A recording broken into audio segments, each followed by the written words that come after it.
kumalma ka po. Walang mangyayaring masama sa kanya. Pero Lola, yung una kong panaginip nangyari. Ibig pong sabihin, mangyayari din po itong panaginip ko tungkol kay Mang Pipito. Hindi ko rin alam kung bakit. Hukay, hindi kaya may kayamanan sa ilalim ng taniman ng kalamansi ka? Kayamanan? Hindi ko matanggap na nagawa kong talunin ng isang pangkaraniwang tao lang.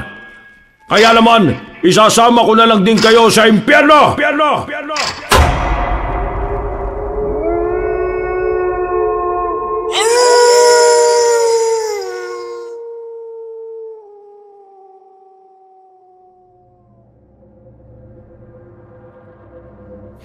Isang makulimlim na hapon, tinatahak ng maglola ang daan pabalik sa kanilang baryo. Noong mga sandaling yon, kumakalam na ang sikmura ng batang si Loloy. Pero wala silang magawa dahil wala naman silang perang pambili. Napatingin na lamang si Aling Demensia sa larawan ng isang politiko na nakadikit sa poste ng ilaw. Maganda ang ngiti ng politiko. Maaliwalas ang muka at tila ba walang dinadalang problema. Hindi gaya ni Aling Demensia na tila mula pagkabata ay hindi man lang nakaranas na umahon sa buhay. La, bakit niyo po tinitingnan si Mayor? Wala po. Ang ganda kasi ng ngiti ni Mayor oh. Ngumiti na lamang ang matanda, pero ang totoo, maraming tumatakbo sa utak niya. Kagaya na lamang ng ideya na sana kung walang kurakot na namumuno, mas marami sanang mahihirap ang matutulungang makaahon din sa buhay. Kung nagagamit lang sana ng maayos ang buwis ng sambayanan, mas marami sanang proyekto ang masisimulan at mas maraming makikinabang na mamamayan. Pero ang lahat ng yon ay hindi naman nangyayari. At sa tanda na ni Aling Demensia, lahat ng katiwalian ay nasaksihan na niya. Lola, nakakaingit sila no? Ang yaman nila. Meron pa po kaya silang pinoproblema sa buhay? Masyado ka pang bata para pag-usapan ng mga ganyang bagay. Kaya ikaw, apo, sa pasukan, papasok ka na ulit sa paaralan ninyo. Mag-aral ka ng maigi, ha? Nang sa ganun hindi ka magaya sa lola mo. Kasi ako, wala akong tinapos. Kahit elementarya ay hindi ko natapos dahil sa hirap ng buhay. Tandaan mo, sa lipunang puno ng mandurugas, ang mga taong walang narating ang siyang laging iniisahan. Kaya para hindi ka mabiktima ng mga mapanlinlang, kailangan mong mamulat sa katotohanan. Magkaroon ng kaalaman sa maraming bagay, dahil ang karunungan lang ang magliligtas sa iyo sa kapahamakan. At ang kamangmangan naman ay ang magpapahamak sa iyo balang araw. Tumango na lamang ang batang si Loloy na parabang naiintindihan nito ang lahat ng sinasabi ng kanyang lola. Pinagpatuloy na lamang nila ang paglalakad hanggang sa makarating na rin sila sa barong-barong na bahay. Ang pinagtagpi-tagping yero at plywood ang nagsisilbi nilang tahanan. Ito na lamang ang yaman na natitira kay Demensia mula nang mawala ang kanyang asawa. Maraming anak si Demensia, pero lahat naman ng mga yon ay hindi na siya naaalala. Mula nang makatapos ng pag-aaral at pumunta sa Maynila, hindi na siya dinadalaw pa. Ang mga magulang naman ni Loloy ay bunsong anak niya. Nang ibang bansa at hindi na rin nagparamdam. Niwala na rin pinapadalang pangsustento sa anak. Kaya naman mula noon ay si Aling Demensia na ang naging magulang para sa bata. Sinabi ko naman kasi sa iyo na hindi ka dapat naguhugas ng pinggan. Ang dapat na ginagawa mo ay magbasa-basa ng libro. Hindi naman kita inuutusan dyan kasi hindi mo naman dapat yan gawain. Ela, tapos naman ang po ako magbasa ng libro At saka gusto kitang tulungan kasi alam ko pong napagod kayo kanina sa mahabang nilakad natin. Ay, pambihirang bata talaga ito. Kabata-bata mo ba iniisip mo na ang mga ganyang bagay?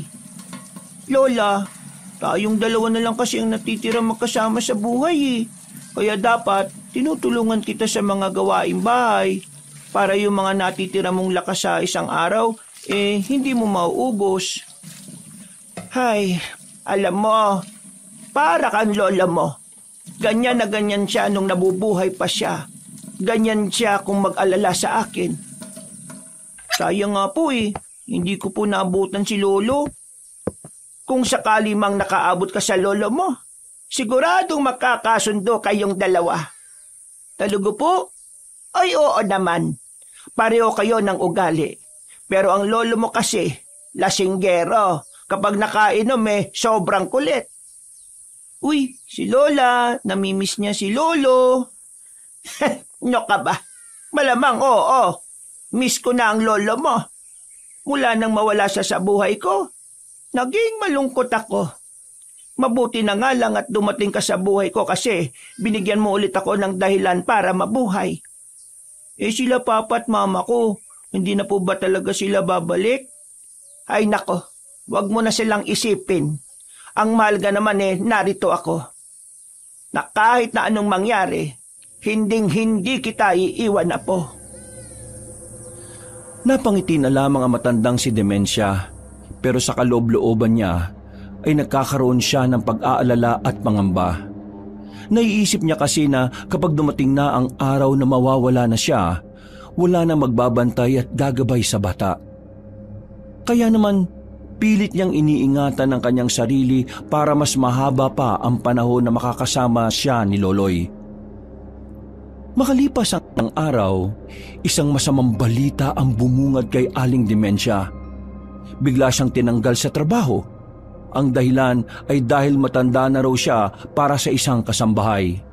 Pero ang totoo, pinalitan lamang siya ng isang mas bata at mas magandang kasambahay. May pagkamanyakis kasi ang kanilang amo, kaya hindi na nakapagtataka para sa matandang babae ang naging desisyon ng kanyang amo. Walang nagawa ang Ali. Kinailangan na naman niyang makapaghanap ng trabaho. Pero dahil sa kanyang edad ay hindi ito naging madali para sa kanya. 20 pesos na lamang itong pera ko Pamasahe ko na lang ito pa uwi. Paano ako makakabili ng pasalubong kay Loloy nito? Wala pa akong nahanap na trabaho. Ay, pambihirang buhay ito. Panginoon, tulungan niyo po ako. Ako na lang ang inaasahan ng apo ko. Naupo na lamang sa bangketa ang matandang babae. Napatulala na lang siya sa malayo. Maya-maya pa, isang matandang lalaki ang tumigil sa harapan niya.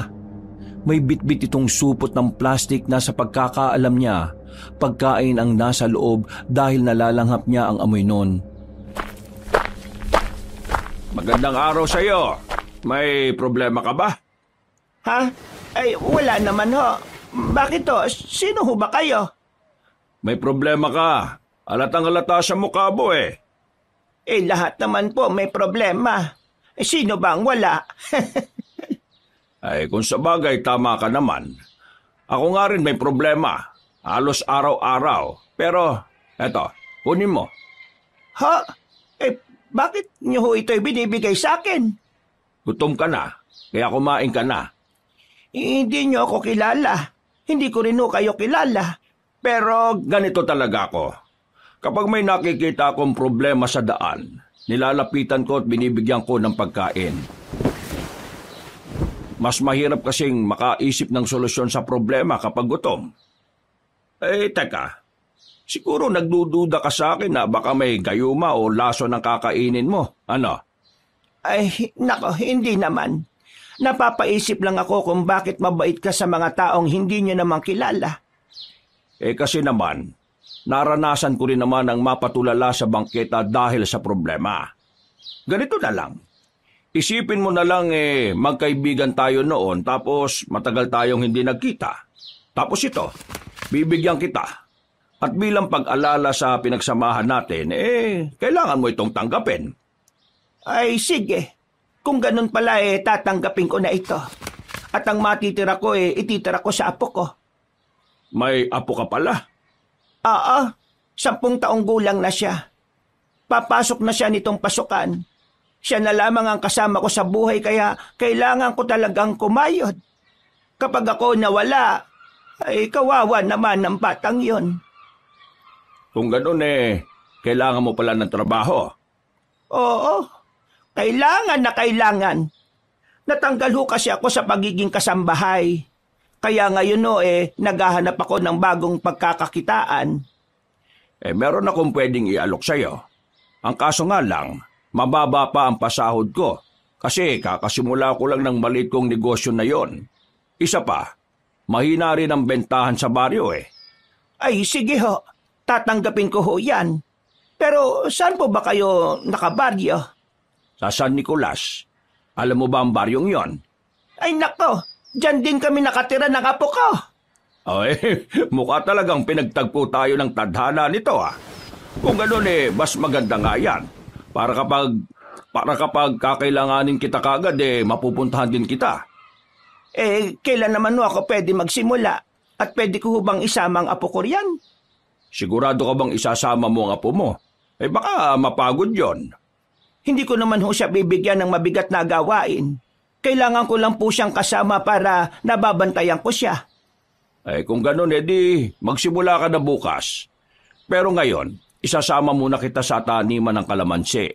Ipapakita ko muna yung taniman ko na yon para malaman mo kung gaano siya kalawak. Ay sige ho, wala naman hong problema. Siya nga pala, bago tayo magkalimutan. Ako nga pala si Pepito. Ay ako naman ho si Demencia. Napangiti na lamang ang dalawa sa isa't isa. Nang may mapadaan na sasakyan ay agad na rin naman itong pinara ni Pepito. Makalipas lang ang ilang minuto, nakarating na rin sila sa baryo ng San Nicolas. Nalaman ni Aling Demencia na hindi naman pala kalayuan ng taniman ni Mang Pepito sa bahay nila. Kaunting lakaran lang, hindi gaya ng dati niyang pinapasukang trabaho na halos 1 oras ang nauubos para lang marating. Eto taniman ko. Yung bahay na maliit na yon, dyan naman ako minsan nagpapalipas ng gabi. Pero dun talaga sa kabila ang bahay ko. Ay malawak rin pala talagang taniman nyo ng kalamansi. Matanong ko lang, bakit kailangan na magbabantay? Masyado ka bang abala sa buhay nyo? Bukod kasi rito, meron din akong inaasikaso na sagingan. Etong taniman kasi ng kalamansi, binili ko kagad kasi nangangailangan ng pera yung may-ari. Mura niya lang din naman na ibenta, kasama na lupa. Ngayon nga hindi ko na makausap ng maayos ang dating may-ari nito. Ang sabi ng mga kamag-anak nagpunta na raw ng Maynila. Akala ko nga nung una niloko o nilinlang ako sa pagbenta niya nito. Pero wala naman naging problema. Kaya nagtataka ako kung bakit parang ayaw niya akong kausapin. Di bale, ang mahalaga naman nasa akin na ito. At kita mo naman, malulusog ang mga kalamansi ko. Sa susunod na buwan handang-handa na yang anihin. Yun nga lang, alam mo naman, hindi naman mabenta ang kalamansi sa baryo natin. Iaangkat pa natin to sa Maynila o sa ibang probinsya. Wala naman hong problema. Ang mahalaga naman sa akin may trabaho at kahit papano may pambili ng pagkain sa isang araw. Huwag ka mag-alala, Demencia. Kapag naging maganda-ganda ang takbo ng negosyo kong ito akong bahala sa sahod mo. Ay, maraming salamat to. Huwag ka nang maghuo sa akin. Mukhang ilang taon lang naman ang tanda ko sa iyo Nasanay ho kasi ako na ganun ako sa mga amo ko. Di wag mo kong ituring na amo. Ituring mo na lang akong kasosyo sa negosyo. Ay, sige. Kung iyan ang gusto mo. Naglakad-lakad sila sa paligid ng taniman ng kalamansi. Malawak ang lupain. Natutuwa si Aling Demencia dahil nakahanap agad siya ng trabaho. Kaya naman masaya siya nang magbalik siya sa kanilang bahay. Sakto na naman na nasa bakuran ng batang si Loloy na katatapos lang walisin ang mga tuyong dahon. Lola, nakasaing na po ako sa loob. Ulam na lang po ang wala. Ay, huwag ka mag-alala. May pambili na tayo ng itlog dito. Mangungutang lang ako sa tindahan ng pangmantika natin. Pero apo, meron na akong bagong trabaho. Tagabantay ng taniman ng kalamansi. Ay, talaga po, Lola. Napakagandang balita naman po niyan. ay sasama kita roon palagi para matuto ka rin kung papaanong tinatanim ang kalamansi, ha? Ay, sige po, Lola. Gustong-gusto ko po yan. Naging masaya ang gabi ng maglola noong mga sandaling yon. Ang bagong trabaho na papasukan ng matandang babae ay parabang isang kayamanan na para sa kanila. Kahit na hindi pa malaki ang sahuran doon, para kay Aling Demensia ay magiging tulay pa rin yon para malagpasan nila ang bawat araw. Kinabukasan, maaga pa lang ay nagtungo na silang maglola sa kinaroroonan ng taniman ng kalamansi. Nasa bungad naman si Mang Pipito na mukhang naghihintay sa kanila. Itinuro agad na matandang lalaki ang mga dapat gawin ni Aling Demensia. Mabilis rin namang natutunan ni Demensia ang mga bagay na yon. Mga bandang tanghali, sabay-sabay silang kumain sa tapat ng malaking bahay na naroon. Kung minsan, pwede niyong gamitin ang bahay na ito kung gusto niyo, ha? Hindi naman kasi ako natutulog dito. Kapag malakas ang ulan, wala itong tulo. Wala kayong poproblemahin dito kasi yung kalahati ng bahay na ito ay sementado. Ay, sige lang. Kapag kailangan na lang siguro talaga. Bata, ano palang pangalan mo? Loloy po ang pangalan ko, Mang Pipito. Ay, alam mo kaagad ang pangalan ko, ha? Sinabi po kasi sa akin ni Lola eh. Marunong ka na bang magbasa? Opo, marunong na po ko. Sa katunayan po, may award po ko nung nakaraang taon eh. Ay, oo. Magaling magbasa ang apo ko na yan. Aba, nakakatuwa naman pala ang apo mo. Parang ganyan na ganyan din ang apo ko eh. Madaldal tapos bibo. Ang pagkakaiba lang siguro nila, masipag ata mag-aral itong apo mo. Ang apo ko kasi, nako, ubod ng tamad. Sa akin lang nakikinig yon. Ang kaso wala na siya. Dinala na ng mga magulang niya at isinama na sa Maynila. Wala ka na bang ibang pamilya? May mga anak ako pero yung mga anak ko may mga kanya-kanya ng buhay. Hindi na nila ako dinadalaw. Ay, nako.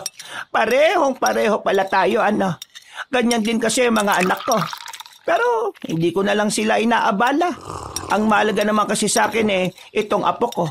Siya na lang ang meron ako kaya itinutuon ko lang ang buong atensyon ko sa kanya. Ay, napakabait mo palang lola. Napakaswerte ng batang ito, ha. Magbibinata itong mabuti at may busilak na kalooban. Nagtawanan na lamang sila nung tanghaling yon. Pagdating naman ng kinahapunan, biglang sumama ang timpla ng panahon. Lumakas ang ulan, kaya naman napilitan ng maglola na manatili na muna sa bahay na yon. Ay, dumito na muna kayo. Delikado sa labas at malakas ang hangin. Ikaw, saan ka naman pupunta? Ay, kailangan kong puntahan ng sagingan ko. Hindi ko alam kung makakabalik pa ako mamaya, ha? Depende kung may dapat akong asikasuhin doon. Ay siya, sige. Mag-iingat ka, Pipito. Sa gitna ng malakas na ulan at hangin ay iniwan sila ni Mang Pipito sa bahay na yon. Mula sa bintana, natatanaw pa ni Aling Demensia ang taniman nila ng kalamansi. Sumasayaw na ang puno ng kalamansi dahil sa lakas ng hangin. Nababahala nga siya na baka mahugot ang mga ugat ng mga yon. Kaya wala silang magawa ng kanyang apo kundi ang ipagdasal na lamang na tumigil na ang sama ng panahon. Lumipas pa ang ilang oras at sumapit na rin ang kinagabihan. Walang kuryente nung oras na yon kaya ang malaking lampara ang ginamit ng maglola bilang kanilang ilaw.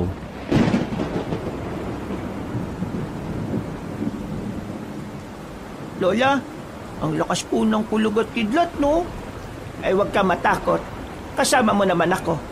Hindi naman tayo makikidlatan dito. Pero paano po yung mga tanim na kalamansi? Dumito ka na muna. Sisilipin ko lang sa labas. Pero baka po tangayin kayo, Lola. Ay, huwag mo akong alalahanin. Kaya ko ang sarili ko. Sinuot ng matandang babae ang kapote at dali-daling lumabas. Kailangan niya kasing inspeksyonin ng mga kalamansi kung nasa maayos pa rin bang kalagayan. Sa kanyang pagsuong sa malakas na ulan, meron siyang nakitang isang lalaki na nasa kabilang banda ng taniman. Nung unay inakala niyang si Mang Pipito yon, pero iba ang tindig ng lalaki. Iba rin ang taas nito, kaya nasisiguro niyang hindi yun na matandang lalaki. Lalapitan niya sana ang lalaking yon para tanungin, pero nakita niyang naglakad na ang lalaki papasok ng kagubatan, na parabang hindi man lang yun nakakaramdam ng takot na baka makidlatan. Sino naman kaya yung lalaking yan? At bakit parang nakabantay siya sa taniman ng kalamansi? Nilibot-libot niya pa ang taniman. Nang mamatay na ang daladala niyang flashlight, saka na niya naisipang bumalik ng bahay. Dito na muna tayo matutulog ngayon, Apo. Malakas na ang ulan eh. Delikado kung lalabas pa tayo para umuwi. Lola, di ba malapit lang naman po dito yung sa atin? Oo, pero hindi tayo pwedeng lumabas. Baka mamaya ay matamaan pa tayo ng lumilipad na kung anong bagay dyan. Nanatili ang maglola sa bahay na yon.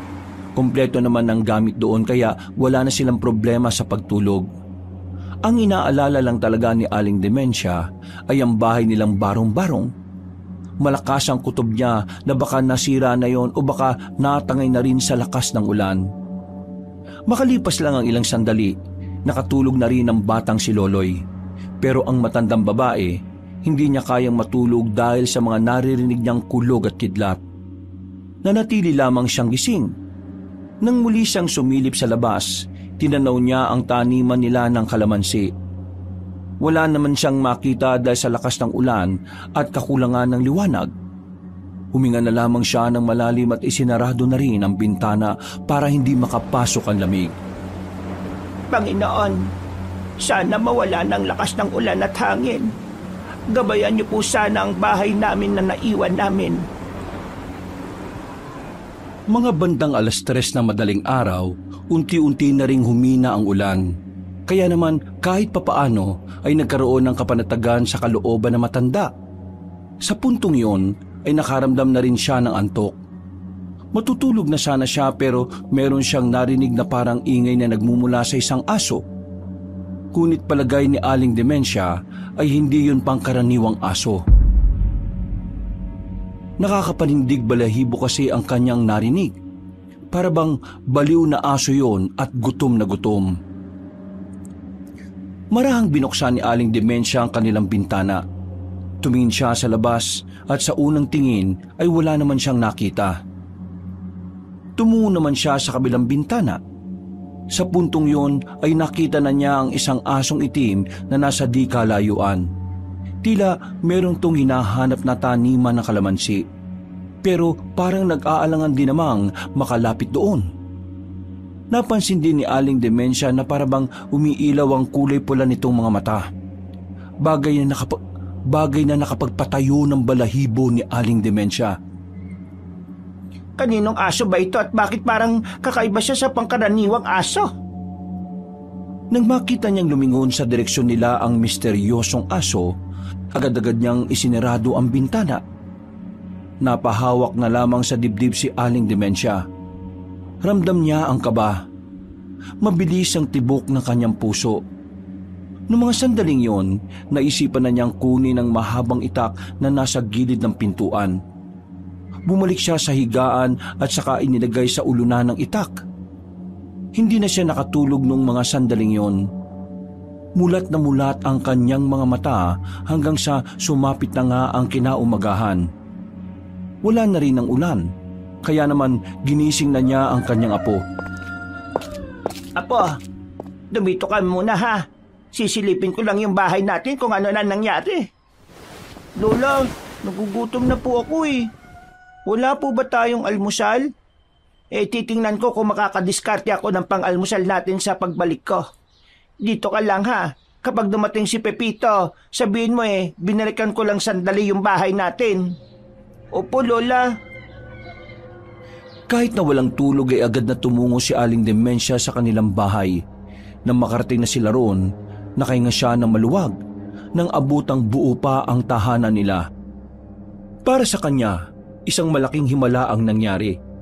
Sa lakas kasi ng hangin nung gabi, inaasahan niya na talaga natatangay ng barong-barong nilang bahay.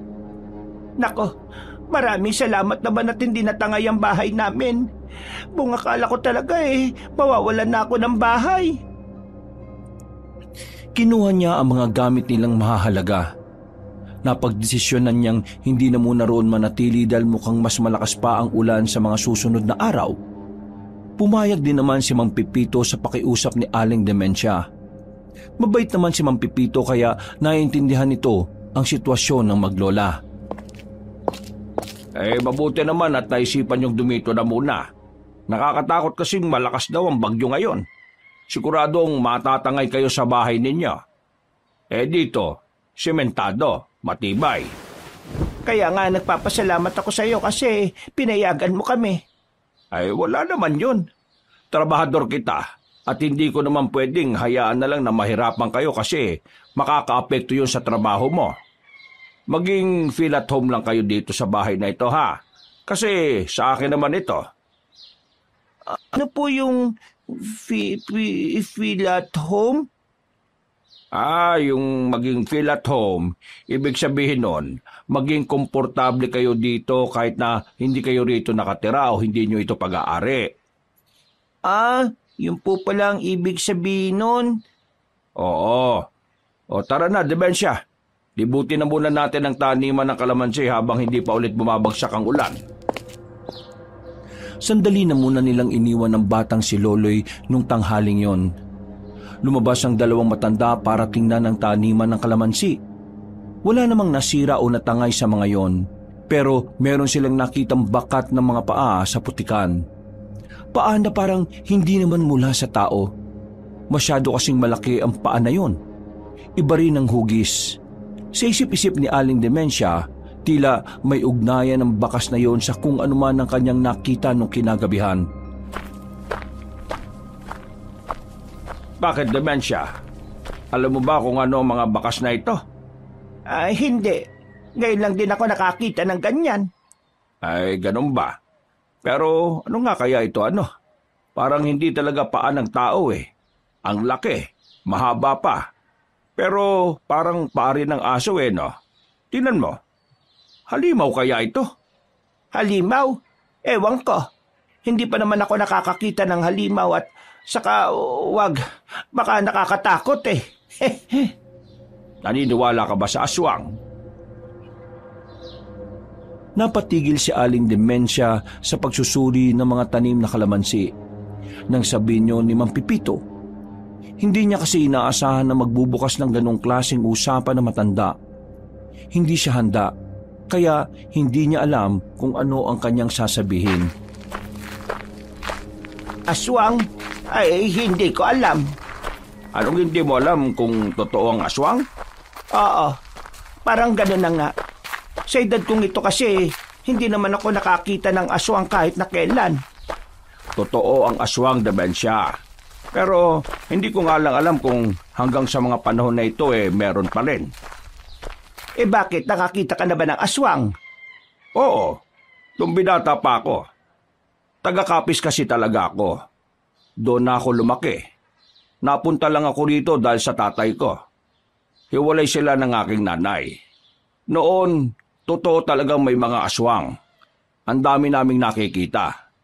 Hindi mo nga kagad malalaman kung aswang sila kasi anyong tao rin sila.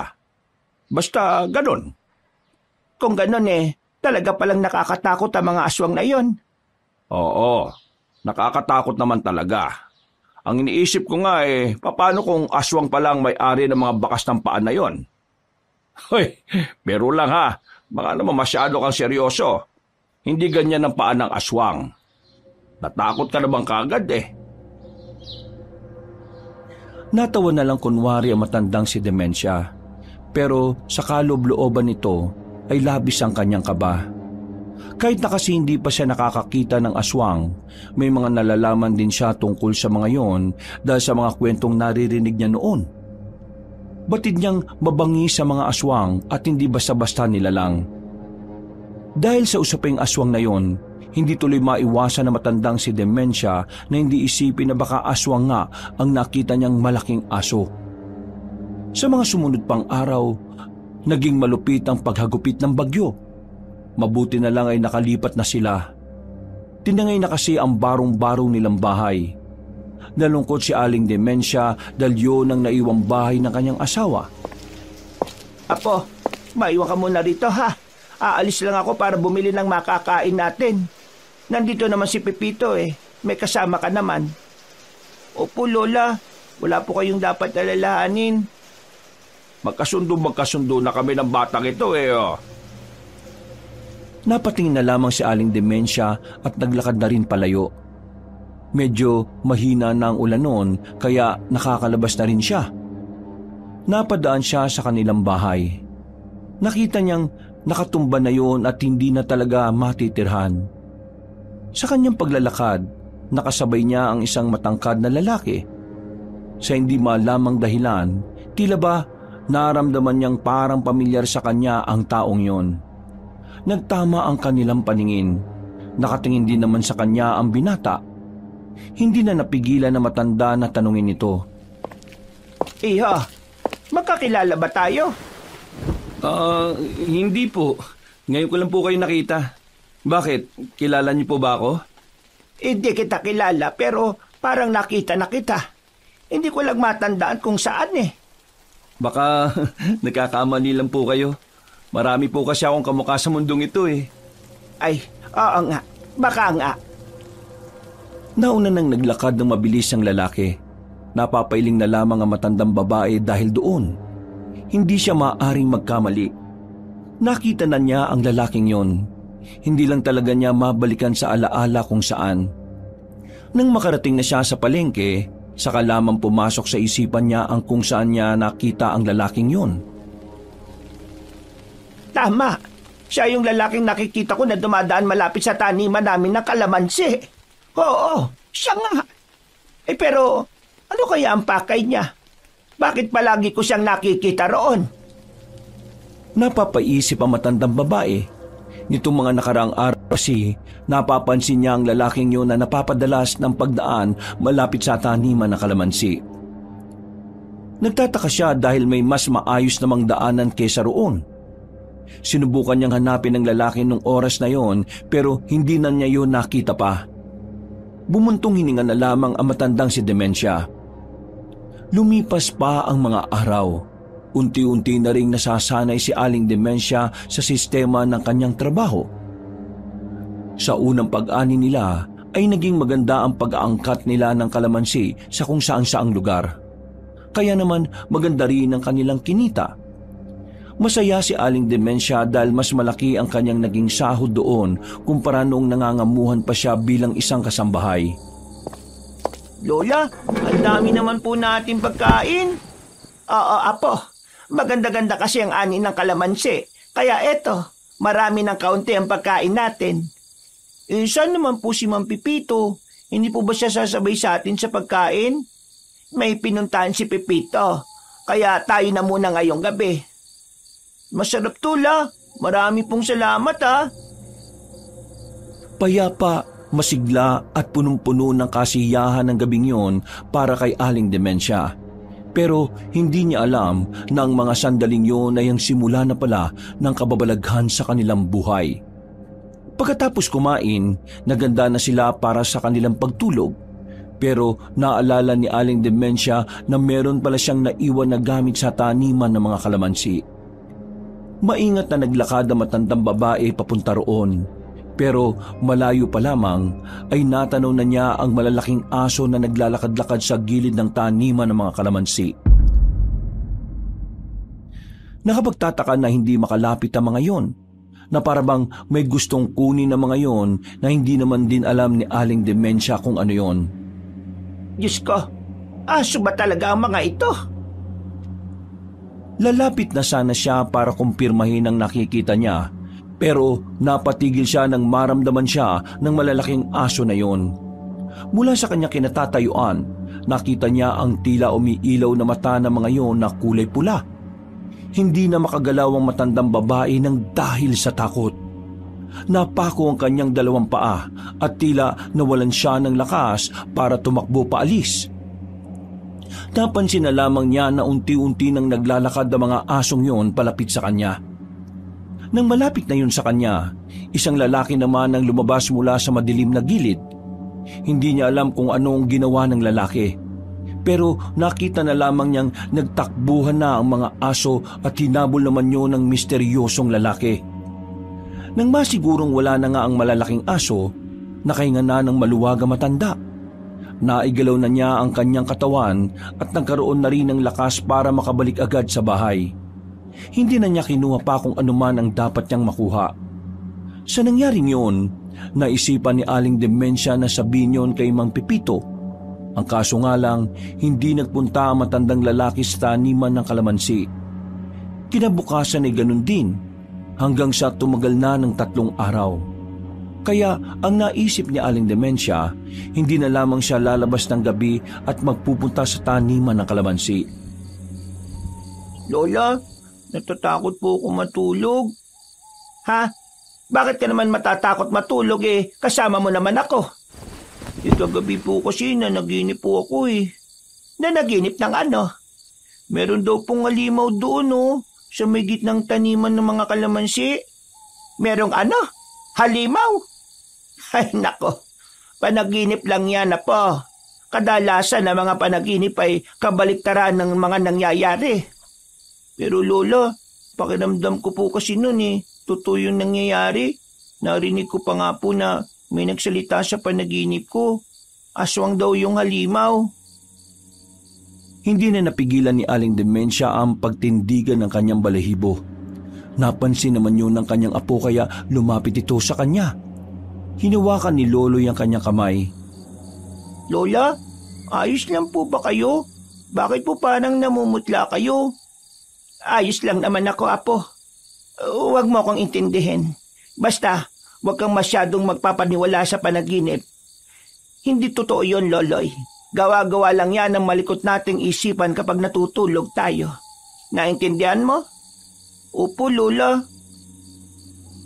Lumipas pa ang ilang araw, hindi na nagkaroon ng lakas ng loob si Aling Demensia na ikwento kay Mang Pipito ang nangyari. Nababahala kasi siya na kapag napag-usapan yon ay baka mas lalo lang niyang maisip ang mga aswang. Ang bilis talagang tumubo ng mga ligaw na damo rito. Ilang araw din kasing nag-uulan kamusta naman kayo rito ni Loloy, Demensia? Pasensya na't ngayon lang ako ha. Ang dami ko kasing talagang inaasikaso sa sagingan ko Medyo gumaganda na rin kasi yung bentahan ko doon. Ayos lang naman ako dito. Ayun, nagkasakit lang ako nitong nakaraan kaya dumami na pala mga ligaw na damo rito. Baka naman kasi nagpapaulan ka. Kapag maulan, hayaan mo lang dito mga tanim natin. Hindi naman mamamatay ang mga yan kapag naulanan Maliban na lang kung lilo pa rin sila. Ipinagpatuloy na lamang nila ang ginagawa nila nung mga oras na yon. Mga ilang sandali lang ay natapos na rin sila. Pagsapit ng gabi, muli silang iniwan ni Mang Pipito. Sa hindi namang malamang dahilan, nakaramdam bigla si Aling Demensia ng kaba. Hindi niya rin alam kung bakit. Dakong 9:00 ng gabi, mahimbing na ang tulog ng batang si Loloy. Nananatili namang gising si Aling Demensia. Nililibang na lamang niya ang sarili sa pagtatahi ng mga sirang short ng kanyang apo. Ilang sandali pa, Sino yan? narinig niya kasing parang may mga yabag ng paa sa harapan ng pintuan. Napalunok ng laway ang matandang babae. Sa puntong yun, mas lalong tumaas ang lebel ng kanyang kaba. Kaya kinuha na niya ang itak na nakalagay sa ilalim ng papag. Marahan siyang naglakad palapit sa bintana. Sisilip sana siya roon nang meron siyang makitang anino. Napatras sa matandang babae. Hindi niya alam ang kanyang gagawin. Kahit na may hawak siyang patalim, hindi pa rin nawawala ang kaba at takot na kanyang kalooban. Isa lang ang tumatakbo sa kanyang utak. Ang mga nararamdaman niya sa labas ay walang iba kundi mga aswang. Ilang sandali pa, nagising na ang batang si Loloy dahil palakas na ng balakas ang naririnig nilang ingay. Meron na rin parang naglalakad sa bubungan. Gulong-gulo ang utak ni Aling Demensia sa mga sandaling yon Wala siyang ideya kung bakit sila ang ginagambala ng mga aswang. Lola, ano po ang mga nasa labas? Bakit po parang mababangisin ang hayop? Kumapit ka lang sa akin, Apo. Walang mangyayaring masama sa iyo basta ako ang narito. Lola, baka po aswang ang nasa labas. Sila po sigurong nasa panaginip ko, Lola. Di po ba sabi nyo, hindi naman totoong panaginip ko? Basta wag ka maingay. Mas lalo tayong maririnig ng mga aswang na yan. Lola, nasaan ba si Mang Pipito? Hindi po ba niya tayo tutulungan? Ilang sandali lang ay mas lalo silang kinilabutan nang makitang inaalog na ang pintuan ng bahay. Napako lamang ang nagsisilbing kandado ng bahay na yon.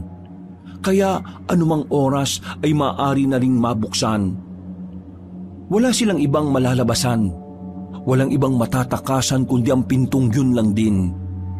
Lola, makakapasok na po sila. Natatakot na po ako. Hindi nagtagal, tuluyan ang nalaglag ang pako na nagsisilbing kandado sa pintuan. Marahang bumukas ang pinto at bumungad sa kanila ang isang nilalang na pangit ang muka. Mahaba ang nguso nito pero ang katawan nito ay katawan ng isang tao at sa unang tingin, aakalain na ang ulo ng aswang na yun ay ulo ng isang aso. Napadikit na ang maglola sa sulok. Nakaamba ang hawak na itak ni Aling Demensya na kahit na alam nitong maaari siyang mapahamak, ginawa pa rin nitong humarang at harapin ang aswang na yun. Subukan mo lang lumapit, aswang ka! Tatagayin kita ng hawak kong itak! Pumasok pa ang ilang aswang ng mga sandaling yun. Mas lumakas na ang iyak ng batang si Loloy. Si Aling Demensya naman ay pawis na pawis sa sobrang kaba. Nanginginig na rin ang kanyang kamay. Noong mga oras na yon ay inakala na matandang babae na yun na ang huling sandali nilang maglola. Pero bigla na lamang may dumating na isang lalaki na agad pumasok sa loob ng bahay. May dala rin patalimang lalaking yon. Pinagtatataga niya ang mga aswang. Dali-dali namang binasag ng mga aswang ang bintana at doon dumaan paalis. Ayos lang po ba kayo? Nakilala ni Aling Demensya ang lalaking yon. Hindi siya maaaring magkamali. Ang lalaking yon ay ang lalaking nakausap niya sa daan at ang lalaki ring nakikita niyang dumaraan malapit sa taniman ng mga kalamansi. Ikaw? Mukhang nakilala niyo pa pala ako. Pero mas kailangan naming unahin ng mga aswang eh. Dito lang kayo ah. Huwag kayong lalabas kahit na anong mangyari. Nagmamadaling makalis ang tatlong binata. Naiwan naman ang maglola na hanggang sa makabalik ang mga yon ay nanatili pa rin silang nakasiksik sa sulok ng bahay. Wala na po mga aswang. Nakaalis na sila. Maraming salamat sa pagliligtas niyo sa amin. Pero sino ba kayo? Kaming tatlo ay ang mga birador ng mga aswang. Huwag na po kayo mag-alala. Wala naman po mangyayaring masama sa inyo. Hindi na po babalik ngayon ng mga aswang. Kaya makakahinga na po kayo ng maluwag. Ikaw ang nakikita kong palaging dumaraan dito. Sabihin mo, ano ba ang pakay mo? Ang dahilan kung bakit ako napapadaan dito ay dahil inaalam ko kung bakit nagpupunta ang mga aswang dito. Alam mo ba kung ano ang dahilan? Kasi ako, hindi ko alam. Nagtataka ako kasi bigla-bigla na lang may aswang na aatake sa amin. Sa nakikita ko, mukhang hindi naman kayo ang pakay nila eh. May gusto lang siguro silang itanong sa inyo dahil kayo ang narito. Anong ibig mo sabihin, iho? Nung nakaraan pa sila parang may hinahanap sa lugar na ito. Yun ang inaalam namin kung ano. Wala na po ba talaga ang mga aswang? Natatakot po kasi ako baka kainin po nila kami. Totoy, wala na mga aswang, kaya hindi ka na dapat matakot. Isa pa, nandito kami para tulungan kayo. Mga kuya, huwag na po kayo umalis. Dito na lang po kayo kasama namin. Nagtinginan ng tatlong binata. Baka sa mukha ng mga yon ang awa na nararamdaman para sa bata. Pasensya na boy ah, pero kailangan naming hanapin ang mga aswang para hindi na sila makapanggulo rito o sa ibang lugar pa man. Pero, Apo, hindi natin sila kilala at hindi rin nila tayo kilala. Nakakaya na magiging pabigat pa tayo sa kanila. Mga iho, maraming salamat ulit ha. Pero nababahala ako. Baka sa susunod na gabi, nandito ulit ang mga aswang. Huwag po kayo mag-alala. Tuwing gabi, tatambay kami sa area na ito at aabangan namin ng mga aswang. Nako, maraming salamat talaga. Kung hindi dahil sa inyo, baka wala na kaming maglola. Walang anuman. Ginagawa lang namin ang trabaho namin. Kailangan na po naming umalis. Magbabaka sakali kaming mahabol ang mga aswang na nagtangka sa buhay ninyo. Huwag kayo mag-alala. Magkikita-kita pa tayo ulit. Umalis na rin ang 3 lalaki at naiwan na maglola roon.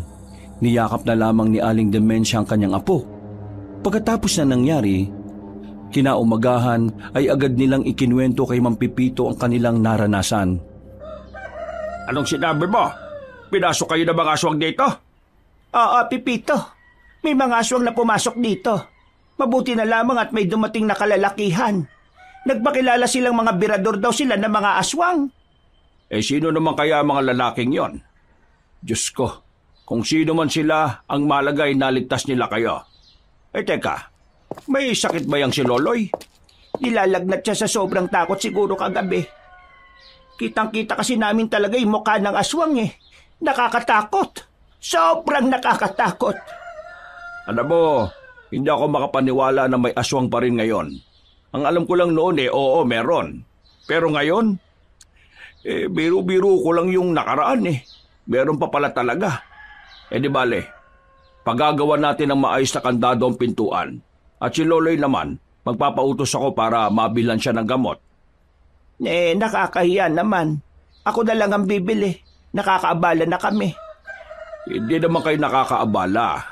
Hindi naman kayo ibang tao sa akin Isa pa, mas mainam na ikaw ang magbantay sa apo mo. Kailangan kanya. Tumangon na lamang ang matandang babae. Nagpaalam na rin sa kanya si Mang Pipito. Dahil maliwanag naman na ang paligid, sinamantala na muna ni Aling Dementia ang tumungo sa taniman ng kalamansi. Sa kanya lamang napansin doon ang hukay na hanggang tuhod na niya ang lalim. Teka, para saan ang hukay na ito? Sinong gumawa ng hukay na ito at bakit ngayon ko lang ito napansin? Napansin din ni Aling Dementia ang mga bakas ng paa malapit sa hukay. Nanlaki ang kanyang mga mata. Dito na niya napagtanto na maaring ang mga aswang nga ang gumawa ng hukay na yon. Pero ang malaking katanungan para sa kanya ay kung ano ang pakay ng mga aswang sa paghukay na yon sa gitna ng taniman ng mga kalamansi. Hinintay niyang sumapit ang kinagabihan. Pakiramdam niya kasi ay kailangan niyang makausap ang 3 lalaki na nagligtas sa kanilang maglola. Lola, umalis na po si Mang Pipito? Oo, apo.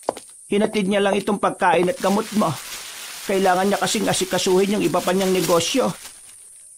Bukas naman narito na siya. Lola, kailangan po natin bantayan si Mang Pipito. Bantayan? Bakit naman, apo? Lola, nanaginip na naman po ako Mapapahamak daw po si Mang Pipito.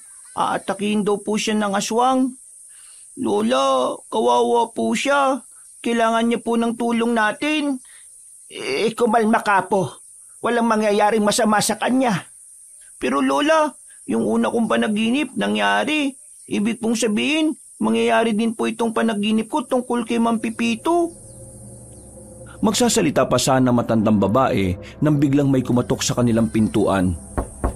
Magandang hapon po. Kami po ito, yung 3 birador ng mga aswang.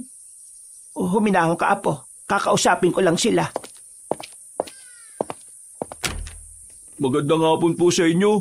Nandito po kami para mag-inspeksyon sa lugar at para na rin magbantay mamaya. Nay, bakit umiyak po yung apo ninyo? Nagkaroon siya ng lagnat dahil sa nangyari kagabi. Mga kuya, tulungan niyo po ako. Si Mang Pipito po nasa panganib ang buhay. Nay, ano pong sinasabi ng apo ninyo? Nanaginip siya. Mapapahamak daw ang may-ari ng bahay na ito at ng taniman ng kalamansi. Nababahala ko na baka magkatotoo yun. Kasi yung pagpasok ng mga aswang dito sa amin kagabi, napanaginipan niya rin yon. Sige na po, puntahan niyo po si Mang Pipito. Kailangan niya po ng kasama. Utoy, hindi kami basta-basta pwedeng lumakad. Kayo ang babantayan namin dahil kayo ang punteriya ng mga aswang.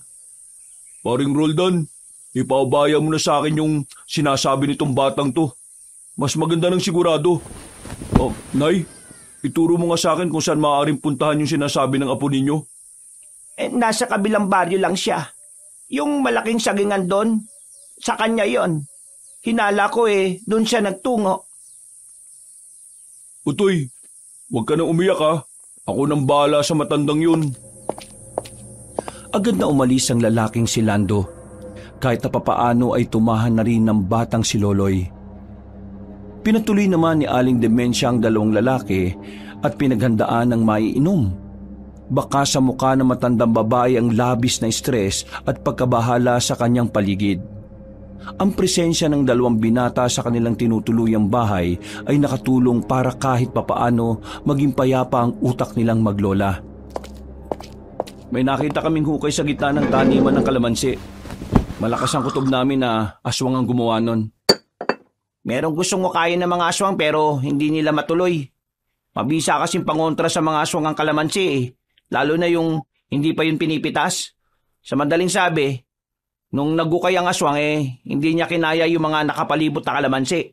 Kaya ayun, umalis at hindi natapos yung pag-ukay. Wala akong gaanong kaalaman sa mga aswang. Pero maraming salamat sa mga sinasabi ninyo. Naguguluhan na ako sa mga nangyayari. Wala naman kami kasalanan sa kanila. Wala akong natatandaan na meron akong nakaaway o ano. Sa halip, kami pa nga ang laging inaapi. Hindi kami lumalaban, kaya nagtataka talaga ako. Ano ang dahilan bakit kami ang pinupunterian ng mga aswang? Marami ako nakikitang dahilan.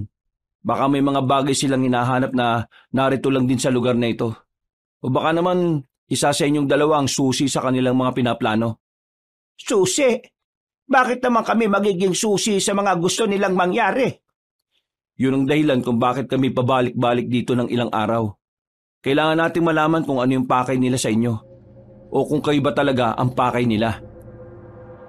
Napabuntong hininga na lamang ang matandang babae. Maya-maya pa, sumapit na rin ang kinagabihan. Inasikaso na lamang niya ang kanyang apo. Kahit na papaano ay gumaan na rin ang pakiramdam ni Loloy. Pero hindi pa rin nakakabalik ang lalaking si Lando nung oras na yon, maging si Mang Pipito ay wala pa rin. Nay, sa labas lang kami ha. Lalapit kami agad dito kapag may nakita na kaming umaaligid sa bahay ninyo. Maraming salamat. Mag-iingat kayo ha. Lumabas na rin ng bahay ang dalawang lalaki. Pumesto sila sa di kalayuan para abangan ang posibilidad na pagbabalik ng mga aswang.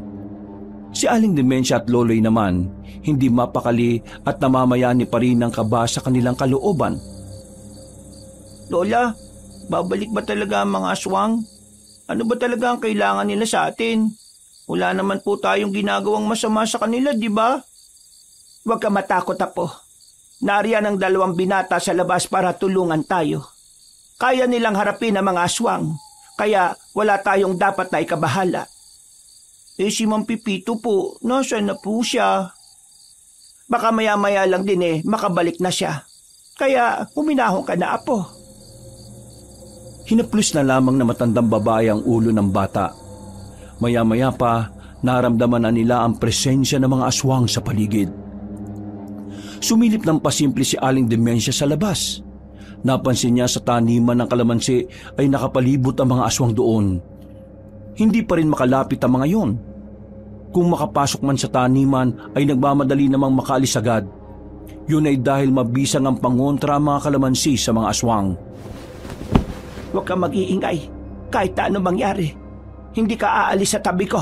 Naintindihan mo ba ako, apo? Opo, Lola. Nasa sulok lamang ang dalawa ng mga sandaling yon. Nakikiramdam lamang sila sa kanilang paligid. Hindi nagtagal, narinig na lamang nila na parang may gumagalaw na naman ng kanilang pintuan. Hinawakan na ni Aling Demensya ang itak. Handang-handa na siya sakaling biglang makapasok ulit ang mga aswang. Pero narinig na lamang nila na nagsisigawan na ang mga aswang sa labas. Inatake na pala ng binatang si Roldan at Miko ang mga yon. Maririnig din sa labas ang mga boses ng mga kalugar nilang napadaan sa gawing yon.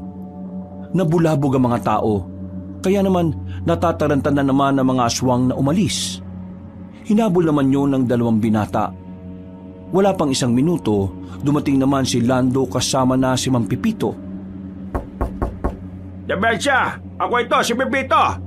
Kasama ko itong ano nga bang pangalan mo? Lando po. Kasama ko si Lando po! Niligtas niya ako! Buksan mo ang pinto!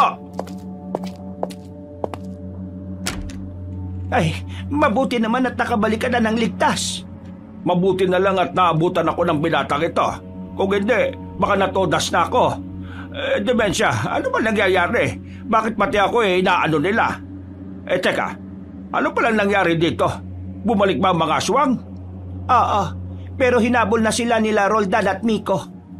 Tumakas na naman ang mga aswang. Kaya na nila yun. Ako ang magbabantay sa inyo ngayon habang hinihintay sila makabalik. Dito lang po kayo sa loob ha. I-check ko lang po yung area kung walang aswang na natira. O sige, mag-iingat ka. Demensia, may naisip ka ba kung bakit ang gugulo ang mga aswang sa atin? Hindi ko rin alam, Pipito. Pero sa taniman natin na kalamansi, meron silang inuhukay doon na hindi nila matuloy-tuloy. Hindi ko rin alam kung bakit. Inuhukay? Hindi kaya may kayamanan sa ilalim ng taniman ng kalamansi ko? Kayamanan? Hindi ko alam. Kung oo, bakit pati ikaw guguluhin wala ka rin namang alam sa bagay na yon? Napalingon sila sa pintuan nang makabalik na pala agad si Roldan at si Miko. May talsik pa ng kaunting dugo ang katawan ng dalawa. Marahil dinadamay ka nila dahil ikaw nakabili ng lupang ito.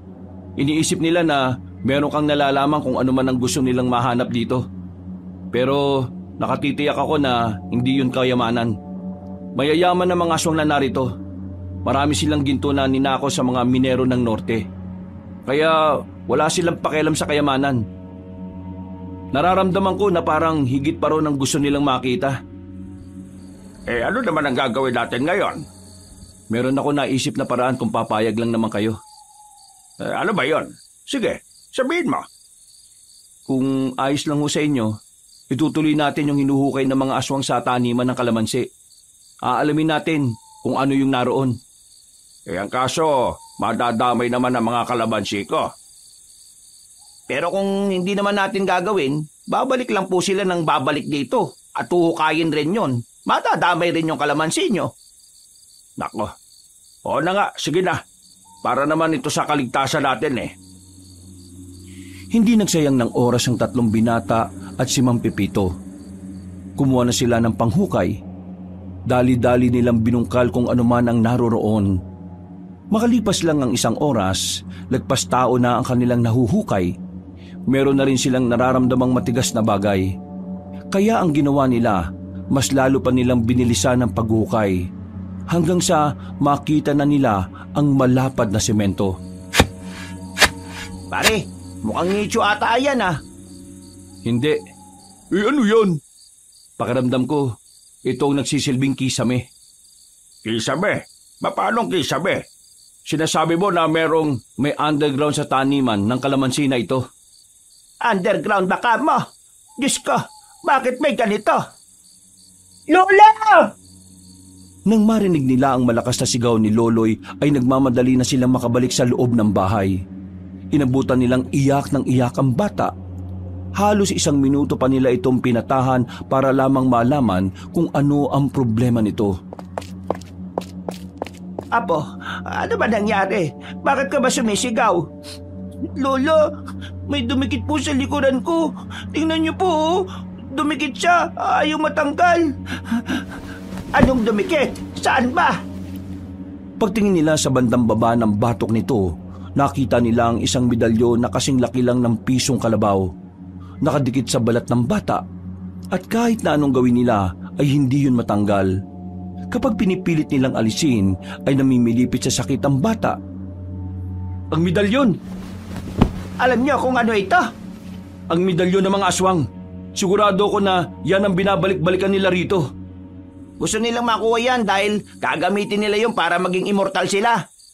Pero, bata, saan mo nakuha yung medalyon? At bakit dumikit yan sa balat mo? Sa likod po ng bahay na ito, may lagusan. 100 papunta po sa ilalim ng lupa. Pumasok po ako dun eh. Madilim, pero bigla na lang pong may dumikit sa bato ko. Ito po pala yun. Manong, alam niyo po ba yung tungkol sa sinasabi ng bata? Ha? Ay, hindi ko alam. Binili ko lang naman kasi ito para sa taniman ng kalamansi. Ang lugar na ito ang pinagtataguan ng medalyon na yan. Matagal nang hinahanap ng mga aswang ang bagay na yan dahil kailangan nila. Ngayon, nahanap na nila kung nasaan. Pero anong gagawin natin? Hindi naman natin makukuha tong medalyon na to kasi masasaktan yung bata kapag hinila natin. Buhay ang medalyon. Alam niyang wawasakin natin siya, kaya ginawa niya to. Sandali. Sinasabi mong may buhay itong medalyon na ito? Sa maniwala man kayo sa hindi, pero oo, may buhay nga yan. Isa siyang kagamitan ng mga aswang na matagal lang nawalay sa kanila. Kaya siya ibinaon sa ilalim ng lupa dahil mas makakatulog ng mahimbing ang diwa ng medalyon kapag nasa madilim siyang parte. Pero nang maramdaman niya na may isa pang buhay ang malapit sa kanya, hindi na niya yung pinalagpas pa. Kaya nangyari yan sa bata. Bakit pati ang apo ko? Dinadamay nila. Bata lang ito eh.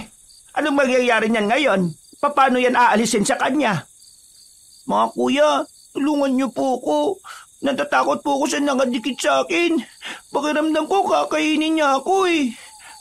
Bata, huwag kang mag-alala. Hindi ka naman kakainin yan. Pero kapag may nararamdaman kang hindi tama o may sumasakit sa'yo, magsabi ka kagad sa amin ha. Opo, sige po kuya.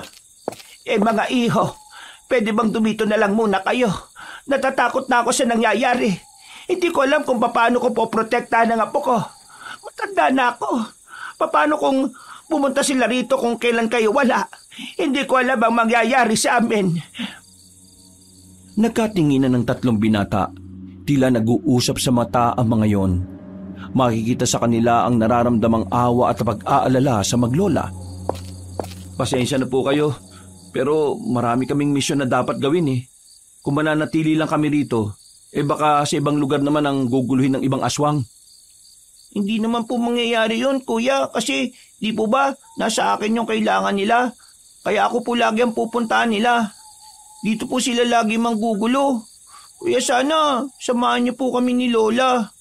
Kapag natapos na po yung panggugulo po ng mga aswang, pwede niyo na po kaming iwan ulit. Mga kuya, bata ba po ako? Gusto ko pa pong mag-aral sa pasukan.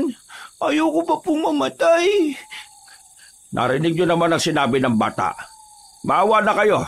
Ako kasi, hindi ko rin sila maaasikaso. May mga kabuhayan din ako na mapapabayaan ko. Sige na, samahan niyo na muna sila. Libreng tira sa bahay kong ito. At ako na rin ang bahala sa mga pagkain ninyo hanggang sa matapos ang problemang ito. Pare, makakapaghintay pa naman yung iba nating gawain. At saka, mas importante ito kapag iniwan natin sila at saka umatake yung mga aswang, baka makuha yung medalyon. Kapag nakuha ang medalyon, lahat ng pinaghirapan natin para protektahan ng probinsyang ito masasayang din. Kapag naging immortal ang mga aswang, wala nang pag-asang sangkatauhan. O sige, mapayag na ako. Mananatili kami rito at magbabantay kami sa inyo. Pero ito lang po sana ang pakiusap ko. Makikinig po kayo sa amin kung ano man ang sasabihin namin. Oo, makikinig kami sa inyo. Gusto lang talaga naming may makakasama. Salamat naman. Diyos ko, nag-aalala rin kasi ako sa kanila pero wala rin naman ako magagawa. Mababangis ang mga aswang Akala ko nung una mag-asawa kayo Ay, hindi. Magkaibigan lang kami ni Dementia. Sa katunayan, bagong magkaibigan lang kami. Napangiti na lamang ang matandang si Dementia. Noong mga sandaling yun ay hindi na umalis ng bahay na yun ang 3 binata. Nakahinga naman ang maluwag ang matandang babae. Kahit na papaano, makakampante na rin ang kanyang kalooban dahil may magpoprotekta sa kanila. Ang kaso nga lang, problema pa rin nila kung papaano aalisin ang dumikit na medalyon sa ibaba ng batok ng batang si Loloy. Sinubukan nilang pahiran yun ng mga pangontra sa aswang pero wala namang nangyayari. Hindi na rin nila tinangkang hilahin para hindi na masaktan ng bata. Makalipas ang ilang minuto, nakatulog na rin si Loloy. Si Mang Pipito at ang 3 lalaki naman ay nasa labas lang. Hindi pa rin makatulog noong mga sandaling yon si Aling Demensia. Iniisip kasi niya ang kanyang apo. Nababahala na siya na baka may mangyaring masama sa bata sa mga susunod na araw. Pero pinagdarasal na lang niya na sana ay maging maayos lang ang lahat. Lola! Lola! Gising na po! Mag-almusal na raw po tayo! Pagdilit ni Aling Demensia, mukha agad ng kanyang apo ang bumungad. Bumangon siya at napasipat ng tingin sa labas. Naroon pa rin ang 4 na lalaki. Hindi natulog ang mga yon sa kakabantay. Nako, nakatulog pala ako. Lola, ayos lang po ba kayo? Ay, oo naman na po. Bakit? Inarinig po kasi kitang nananaginip eh. Ang sabi mo po kanina, wag, pakiusap, wag. Ganun po yung sabi nyo. Biglang sumagi sa isipan ni Aling Demensia ang kanyang napapanaginipan. Sa kanyang panaginip kasi, nasa alanganing sitwasyon ng bata. Hindi malinaw ang ilang detalye sa panaginip niya. Pero ang malinaw lamang sa nakita niya ay mapapahamak ang kanyang apo ng dahil sa medalyon. Bumuntong hininga na lamang ang matandang babae at minabuting hindi na lamang sabihin kung anuman ang napanaginipan.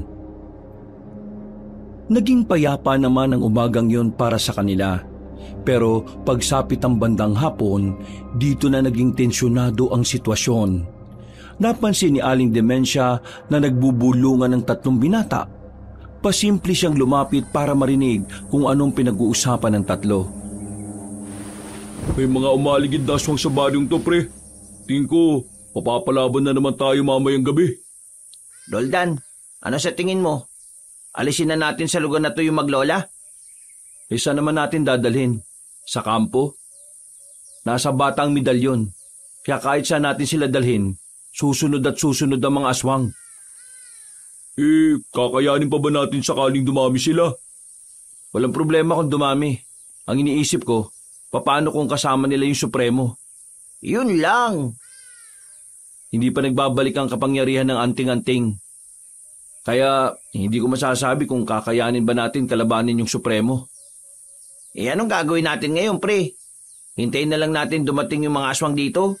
Hindi ba natin sasabihan yung iba nating kasama? Wag muna. Masisira ang mga misyon nila kapag isinama natin sila rito. Kaya nga kasama natin sila, di ba? Dapat tulungan.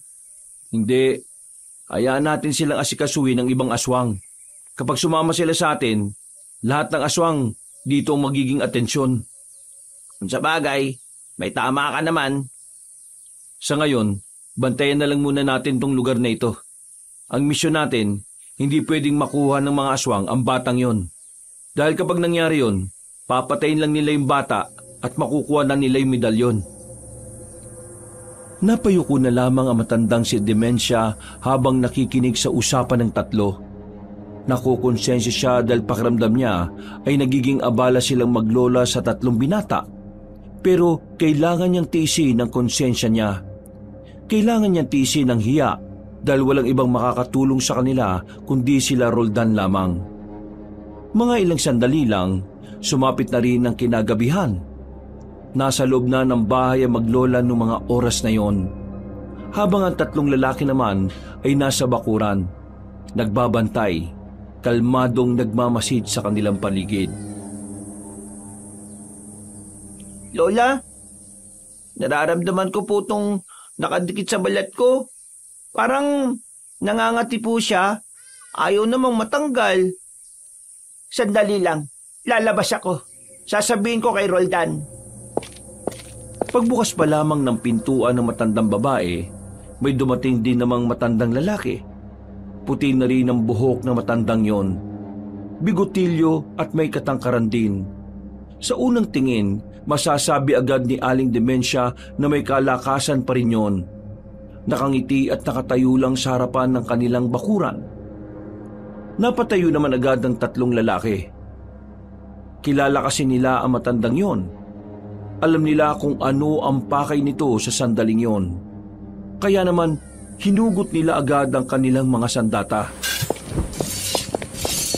Aling Demensya, bantayan mo si Loloy. Kami nang bahala rito. Sandali lang. Huwag kayo masyadong mainit. Hindi naman ako nagtungo rito para magdulot ng kaguluhan. Hanggat maaari, ayaw kong dumanak ang dugo sa lupaing ito. Narito lang ako para makipag-usap na maayos. Sabihin mo kung anong pakay mo. Alam ko naman na alam nyo kung ano ang pakay ko kaya ako narito. Kailangan ko ang medalyon. Hindi namin hahayaan na mapunta sa inyo yon. Alam kong gagamitin yung medalyon para mas mapalaganap niyo ang kaguluhan sa bayan na ito. Alam ko naman na hindi magiging madali ang pagkuha ko sa medalyon. Magagaling kayong birador. Pero tandaan nyo na supremo din ang kaharap ninyo. Alam nyo kung ano ang kaya kong gawin.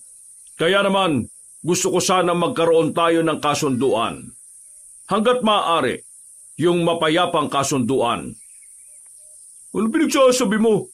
Kahit na kailan, hindi kami nakikipagkasundo sa mga aswang. Alam namin kasamaan lang ang gagawin mo. Hindi kami manlilinlang. Mag-isip nga kayo. Kung sakaling hindi kayo pumayag sa sinasabi ko, yung maglolang yan, mamamatay. Alam nyo kung bakit? Kasi yan at yan lang ang pupuntiryahin naming mga aswang. Kung talaga may kakayahan kang gawin ang mga sinasabi mo, hindi ka na makikipagkasundo sa amin. Gagawin mo na kagad. Kaya, isa lang ang ibig sabihin nun. Natatakot ka rin sa kaya naming gawin. Premo, mas matanda ka sa amin pero mas matalas ang pangunawa namin. Lalo na sa pang-uuto at panlilinlang na ginagawa ng mga kagaya mong aswang. Hindi ko kayo pipilitin kung ayaw nyo. Pero ito lang ang sinasabi ko sa inyong tatlo. Sa oras na mapahamak ang maglolang yon, kayo ang may kasalanan. Hindi sila mapapahamak. Kami ang poprotekta sa kanila. Huwag niyo lang magawa ang mga binabalak ninyo. Kung yan talaga ang gusto ninyo, wala na ako magagawa. Nagbigay na ako ng pagkakataon para makipagkasundo. Ngayon, harapin nyo ang kapalit ng mga desisyon ninyo. Ngumiti ng nakakaloko matandang lalaki. Sandali pa nga nitong tinapunan ng tingin ang maglola. Napatago na lamang si Loloy sa likuran ni Aling Demensya. Naglakad yon palayo na parabang walang nangyari. Hindi na lang din sinundan ng 3 binata. Hindi sila nagpadalos-dalos. Aling Demensya, ihandaan niyo po ang mga gamit ninyo. Bakit? Saan kami pupunta? Pre, anong gagawin mo? Kailangan natin silang ilayo rito. Saan naman natin sila dadalhin? Bahala na. Ang mahalaga, makalis sila rito bago pa tayo dumugi ng mga aswang dito. Ako nang bahala. May alam akong lugar. Sabay-sabay silang napalingon sa kararating lang din na si Mang Pepito. Napansin na lamang nilang may nakasukbit ng baril sa tagiliran nito. Meron pa akong isang bahay. Medyo malayo lang dito sa baryo natin. Pero may sasakyan naman ako. Nakaparada sa bungad. Tara, bilisan na natin. Yun naman pala eh. Walang sinayang na pagkakataon ang maglola. Mabilis nilang inimpake ang kanilang mga gamit. Pinagkasya nila ang mga gamit nila sa isang malaking bag. Nagmamadali silang naglakad papunta sa bungad. Naroon ang itim na sasakyan ni Mang Pepito na may kalumaan na rin. Sigurado bang walang nakakasunod na aswang sa atin? Kung meron bibilisan ko. Nako, mag-ingat ka. Baka mamaya hindi nga tayo mamatay sa mga aswang mamatay naman tayo sa aksidente. Huwag ka mag-alala, Demensya. Sanay na sanay naman ako Noong mga sandaling yon, inakala nilang natakasan na nila ang mga aswang. Nakalabas na kasi sila ng kanilang baryo nang wala silang nararamdaman na nakasunod sa kanila. Sa kasagsagan ng biyahe ay nakatulog na ang batang si Loloy. Si Aling Demensya naman, hindi mapakali ang ulo kakalingon sa likuran. Nababahala na baka meron ng nakabuntot na nilalang sa kanilang likuran. Malayo pa bang tatahakin natin? Malapit na tayo. Nakakabala pa kami sa iyo, Pepito. Pinasikaso ko na sa iba yung sagingan. Ang taliman naman ng kalamansi natin, iwan na muna natin. Hindi naman masisira ang mga yon dahil maganda na ang panahon. Unahin natin ang kaligtasan ninyo. Katahimikan ng namayani matapos magsalita ni Mang Pipito. Hindi nagtagal, nakarating na rin sila sa bahay ni Mang Pipito. Up and down ng bahay na yon. Parang katatapos lang gawin dahil wala pang kapintu-pintura. Pinagawa ko ito noong nakaraang taon. Hindi na nakulayan kasi yung mga gumawa nito ay tinakbo yung pera na ibinigay ko sa kanila eh. Aba, si Raulo naman pala talaga yung mga yun no? Kasalanan ko rin. Pinagkatiwala ko sa kanila agad yung malaking pera. Kahit na hindi ko pa sila talaga kilala. Oh, sige, pasok na kayo. Merong 2 kwarto sa itaas. Isa naman dito sa ibaba. Ako na lang dito sa baba. Ihi kasi ako ng ihi sa madaling araw eh. Baka mapagod ako kakakyat ng hagdan. Masakit na kasi ang tuhod ko. Pipito, maraming salamat ha. Huwag ka mag-alala. Balang araw makakabawi din kami sa iyo. Ay, wala yun. Ano ka ba? Magkaibigan naman tayo. Magkaibigan lang? Uy, para kang sira. Lando, Miko, samahan niyo muna ako. Teka, saan naman kayo pupunta? Total, itong bahay na ito ay napapalibutan ng mga puno at malapit din sa kagubatan. Gagawa kami ng mga patibong. Para kung sakaling nandyan sila, maririnig namin kahit na nandito tayo. Gagawa po kami ng mga pangkalansing para kapag nasagi ng mga aswang, malayo pa lang sila makakapaganda na tayo. O sige, mag-iingat kayo ha. Hindi ko kabisadong kagubatan dito Tumungo na lamang ang 3 lalaki. Kahit hindi pa nakakapagpahinga ang mga yon, ay agad na ring lumarga ang 3. Samantala, naganda naman na makakain si Mang Pipito. Bago kasi sila magpunta doon, nakabili na ito ng mga lulutuin nila. Inihanda na muna ni Aling Dementia ang kanyang apo sa kwarto. Dementia, gusto mo bang sumama na lang sa akin sa Maynila? Delikado na ang buhay nyo rito Wag na. Nakakaya na. Masyado ka nang naabala sa problema naming maglola. Isa pa kahit naman umalis kami dito sa probinsya natin, susundan at susundan pa rin kami ng mga aswang. Hanggat nasa batok ni Loloy ang medalyon, hindi matatahimik ang buhay namin. Pero kung nasa Maynila kayo, kahit na papano marami namang tao ron. May ilang mga aswang na lumapit sa inyo.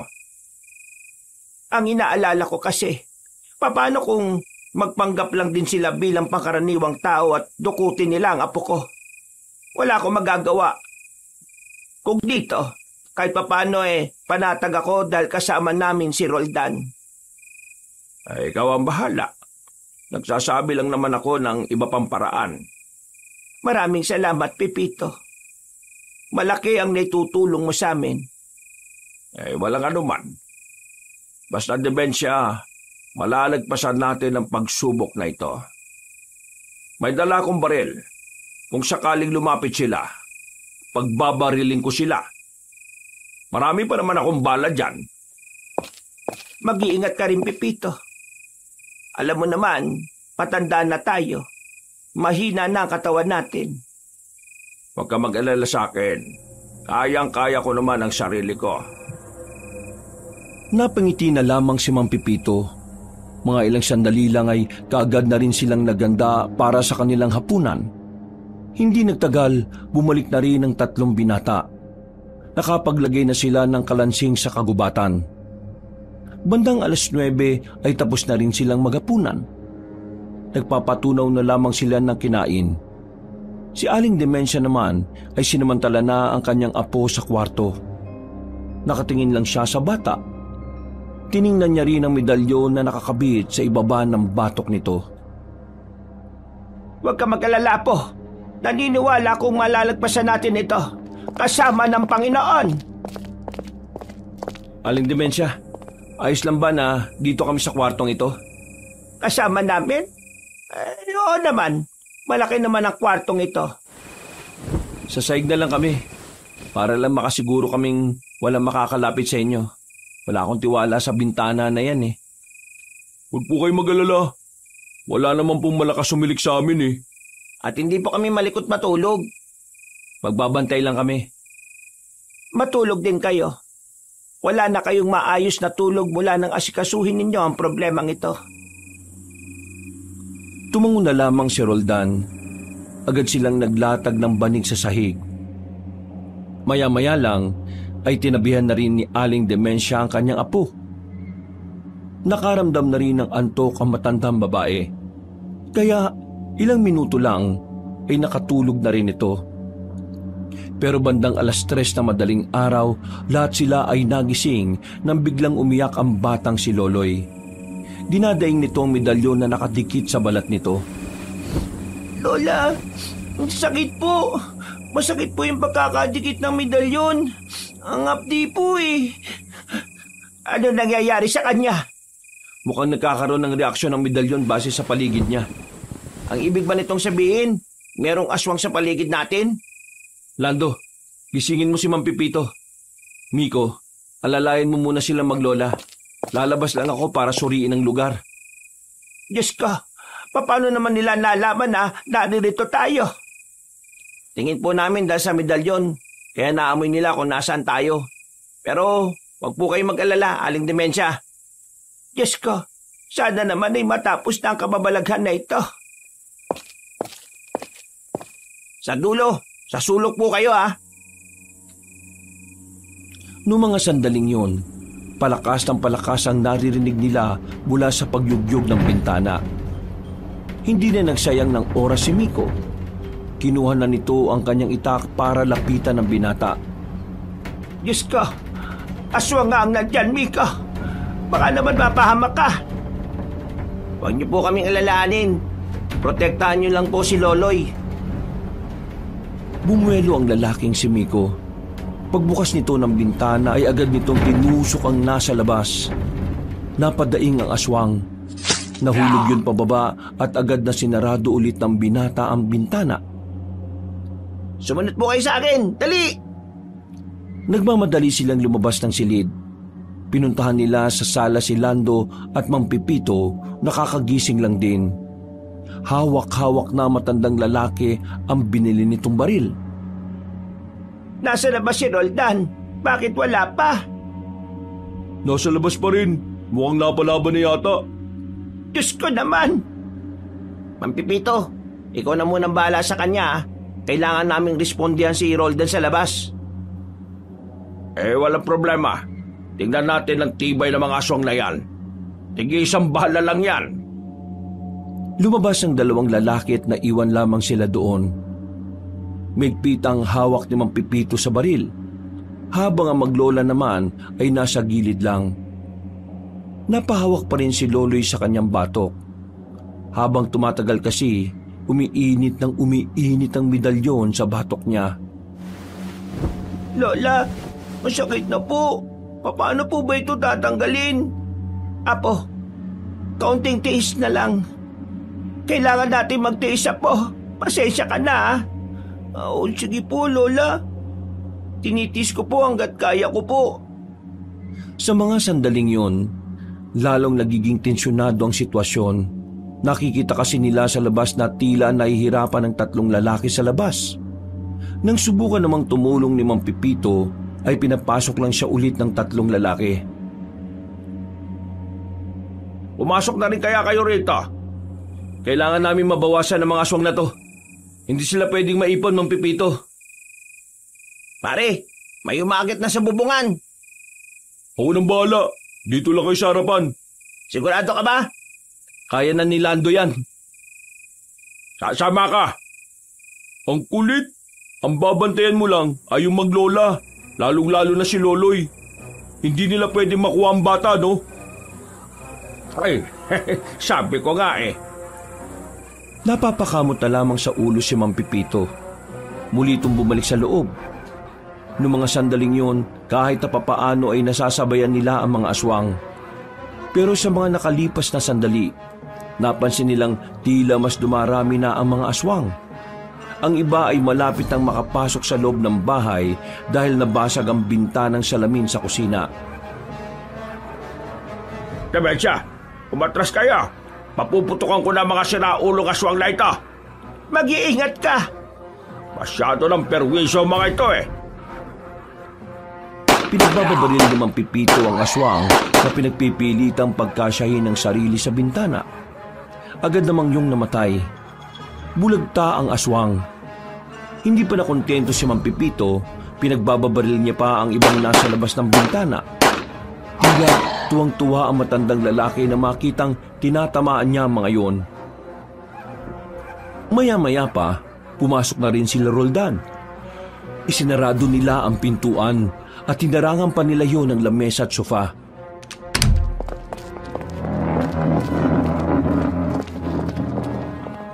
Dumarami na sila ng dumarami. Hindi na namin sila kayang sabayan. Kailangan natin mag-isip ng ibang paraan. Kailangan natin makapunta sa sasakyan sa tapat. Umalis na lang tayo dito. Paano? Ang daming aswang sa labas. Hindi tayo aalis. Kahit saan tayo pumunta, masusundan pa rin nila tayo. Isa pa, mas delikado sa labas. Mas malaki ang tsansa nilang makuha ang bata kapag malawak ang gagalawan nila para gawin yon. Anong balak natin? Marami pa akong bala. Pero mauubos din ito kapag dumami pa sila. Kailangan nating tanggalin ang medalyon kay Loloy. Yun lang naman ang kailangan nila. Tanggalin? Di ba masasaktan ng bata kapag hindi lang medalyon? Di magandang ideya yan. Wala nang ibang paraan. Mamili kayo. Masasaktan siya ng pansamantala o mamamatay tayong lahat? Sinasabi mo bang si Loloy ang gagawin nating sakripisyo? Oo. Pero hindi naman siya mamamatay kapag kinuha natin ang medalyon sa batok niya. Masasaktan lang siya. Paano kung hindi kayanin ng bata ang sakit na mararamdaman niya? Tingnan mo nga ang katawan ng batang yan, no? Ang liit-liit. Tingin mo, kaya niyang tiisin ang matinding sakit na pwede niyang danasin dahil sa naiisip mo? Abay, mag-isip ka, iha. Nag-iisip ako. Ikaw ba? Ano bang naiisip mong paraan? Wala naman, di ba? Ako ang nag-iisip ng paraan dito. Kung hindi natin gagawin ang naiisip ko, mamamatay tayong lahat. Makakuha pa nilang medalyon. Ano ba kasing ginagawa ng anting-anting mo? Wala bang silbi yan? Hindi pa nagbabalik ang diwa ng anting-anting ko. Kaya wag mo siyang mamaliitin. Basta, hindi ako papayag sa gusto mo mangyari. Hindi magandang isakripisyo ang bata lalo na kung wala tayong katiyakan kung magiging ligtas ba siya kapag ginawa yun sa kanya. Bigyan mo ako ng ibang paraan para makaligtas dito. Hindi ang kontra ka lang ng kontra. Roldan, sangayon ako kay Mang Pipito. Hindi naman kasi natin alam kung anong mangyayari kay Loloy kapag pinilit nating alisin ang medalyon sa kanya. Pero naiintindihan ko naman si Roldan, pre. Walang mangyayari kapag hindi natin sinubukan. Paano kung sa pagsubok natin doon naman madali yung bata? Anong gagawin natin? Wala tayong gagawin? Mag-isip ng ibang paraan. Bakit? May isip ka ba? Di ba wala rin? Sabi mo bang wala akong ambag dito? Ikaw ang nagsabi niya na, hindi ako. Parang yun yung sinasabi ng mga mata mo Tama na! Natahimik sila nang sumigaw na ang matandang babae. Ang boses ni Aling Demensia ay labis nilang ginagalang kaya agad silang natahimik. Pasensya na kung kami ng apo ko ang nagiging dahilan kung bakit nalalagay sa alanganin ang buhay ninyo. Pero tingin ko, may dahilan kung bakit pinagtagpo-tagpo ang mga landas natin. Siguro, hindi lang ito para kay Loloy. Baka tungkol na rin ito sa buhay ng mas nakakarami. Kaya nga, hindi magandang nagtatalo kayo ng ganyan sa kalagitnaan ng problema natin. Kasi tayo-tayo dapat ang makakasangga rito. Walang mangyayari kung mag-aaway-away. Ano nga po magandang gawin? Hindi ako papayag na sapilitang alisin ang medalyon sa apo ko. Pero meron akong naisip na ibang paraan. Ano pong naisip niyong paraan? Sabihin niyo po sa amin. Napansin ko na parang wala namang aswang sa likuran ng bahay na ito. Kaya ang naisip ko, dumaan na kayo roon. Magpapaiwan ako dito sa loob ng bahay. Magpapakita ko sa kanilang nandito pa ako. Ipapakita natin na kunwari nandito pa tayo pero ang totoo ay ako na lang ang narito. Mas delikado po sinasabi niyo sa oras na makahalata sila. Hindi sila makakalata kung bibilisan ninyo. Roldan, kayo ang magbabantay sa apo ko. Itakas niyo siya. Ilayo niyo siya sa mga aswang. Pero pakiusap ko lang, huwag niyong hayaan na mapahamak ang apo ko. Pero, Iho, sige na. Pagbigyan mo na ako. Isipin mo na lang na ginagawa ito ng nagmamahal na lola sa kanyang apo. Lola, mapapahamak po kayo eh. Hindi ko po kaya na mawala kayo. Huwag po kayong magpaiwan. Apo, ito lang ang paraan na alam ko para manatili kang ligtas. Tatandaan mo palagi na mahal kita. Magpapakabuti ka. Magpapakabait ka sa kanila. At talagaan mo ang sarili mo. Mawawala na po ba kayo, Lola? Bakit parang nagpapaalam na po kayo? Hindi ako mawawala, Apo. Palagi lang akong nakabantay sa iyo. Ano, ayos na ba? Yun na ba yung planong susundin? Kailangan na natin kumilos. Hindi magtatagal, baka tumambay na rin sila sa likuran. Sige, Roldan. Umalis na kayo. Sasamahan kita dito, Dementia. Sigurado ka ba? Ang dami mong maiiwan ng negosyo. Sige na. Umalis na kayo. Kami nang bahala ni Dementia rito. wala nang sinayang na sandali ang tatlong binata. Dala ang batang si Loloy ay dumaan sila sa likurang pintuan ng bahay, habang ang dalawang matanda naman ay naiwan lang doon. Pepito, bakit ka ba nagpaiwan? Hindi naman kita pwedeng iwan dito mag-isa. Anong hindi pwede? Ako na nga ang nagkusang loob. Basta, hindi kita kayang iwan dito. Sasamahan kita. Makinig ka sa akin. Ganito ang gagawin natin. Kailangan nasa 10 minuto natin silang malilinlang para makalayo sila Roldan at ang apo mo. Ganito, doon ka sa kabilang bintana. Hawiin mo lang ang kortina para makita ka nila. Doon naman ako sa kusina. Tatanggalin ko yung takip ng bintana roon. Magpapakita ko sa kanila. Uubusin ko na ang bala ko. Kailangang malibang sila sa atin. Sige. Pepito. Bakit? Maraming salamat Saka ka na magpasalamat kapag nakaalis na tayo rito. Ngumiti na lamang ng papilita matandang lalaki at saka nagtungo rin kaagad sa kusina. Ano mga aswang? Hindi nyo kami mapapasok rito. Hindi nyo makukuha ang batang si Loloy. Kailangan nyo muna kami patayin. Mga salot kayo! Hindi kayo magtatagumpay. Hindi nyo makukuha ang pinakamamahal kong apo. Yan, ganyan nga, Dementia. Kailangan nating tapangan. Palakas ng palakas ang mga kalabog na kanilang naririnig. Pabalik-balik naman ang tingin nila sa orasan. Wala pang 10 minuto mula nang makalis sila Roldan, kaya naroon pa rin ang kanilang kaba. Maya-maya lang, mas lalong nagiging malakas ang mga aswang sa pagtatangka ng mga ito na makapasok. Dementia, umalis ka na. Makakapasok na sila. Hindi kita iiwan dito. Sige na, iligtas mo sarili mo, Dementia.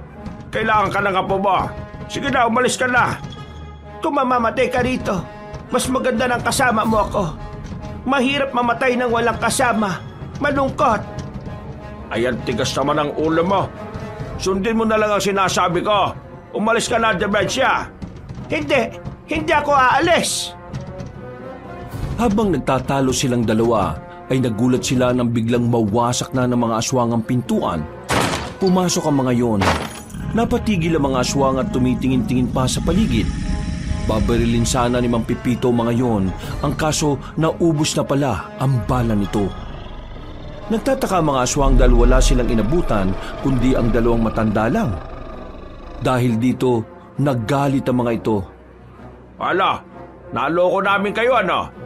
Akala nyo nandito pa sila? Kanina pa sila nakalis, mga inutil. Pambihira ka naman. Huwag mo na silang galitin. Maya-maya pa, nakita nilang unti-unti nang lumalapit ang mga aswang. Alam nilang pareho na sa mga sandaling yon, wala na silang takas. Tinanggap na lamang nilang dalawa ang kanilang kapalaran. Pero isang himala ang nangyari. Bago makalapit ang mga yon, bigla na lang dumating si Roldan. Sa pagkakataong ito ay parang mas naging kakaiba ang sigla at lakas ng binata. Mas bumilis ito, mas naging maliksi. Sa sobrang liksi ay hindi na ito magawang patamaan pa ng mga aswang. Roldan! Wala na kayong dapat ikabahala. Gumagana na muli ang anting-anting ko. Buhay na muli ang kanyang diwa. Ibig sabihin ba nito, kakayanin na natin ang mga aswang? Kakayanin na natin sila. Kailangan lang natin magtiwala sa mga sarili natin. Sinugod ni Roldan ang mga aswang hanggang sa mapalabas na niya yun. Kinalaban niya ang mga aswang sa bakuran at walang kahirap-hirap na pinagpapapaslang. Buong akala nila ay doon na matatapos ang kanilang paghihirap. Pero lingid sa kanilang kaalaman na ang peligro ay nagsisimula pa lamang. Dahil kahit na marami na silang nabawa sa mga aswang, hindi pa nila nakakaharap ang pinuno ng mga yon. Pwede na tayong tumakas ng magkakasama. Ang apo ko. Kumusta ang apo ko? Nasa maayos na kalagayan po ang apo ninyo. Halina kayo, aalis na tayo bago pa may dumating ulit ng mga aswang. Inalalayan sila ni Roldan at saka dumaan na rin sa likod bahay. Pinasok nila ang kagubatan. At kahit may edad na, pinilit ng dalawa na makaalis sa lugar na yon. Ilang minuto lang ang nakalipas, natanaw na nila ang sinasabi ni Roldan na kinaroroonan nila Loloy. Isa yung tambakan ng mga lumang gulong. Medyo maliwanag naman doon dahil inabot yun ng liwanag na nagmumula sa poste.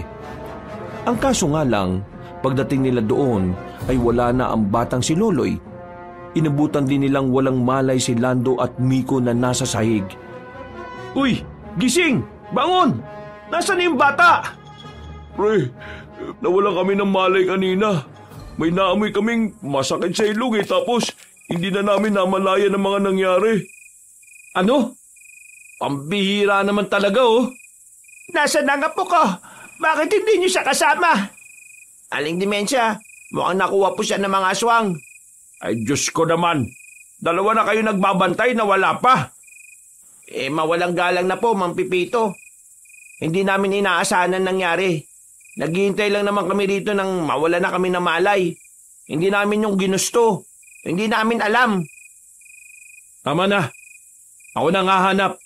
Hindi pa nakakalayo ang mga yon. Aalis na sana si Roldan ng mga sandaling yon nang biglang marinig nila ang pamilyar na tinig na matandang lalaki.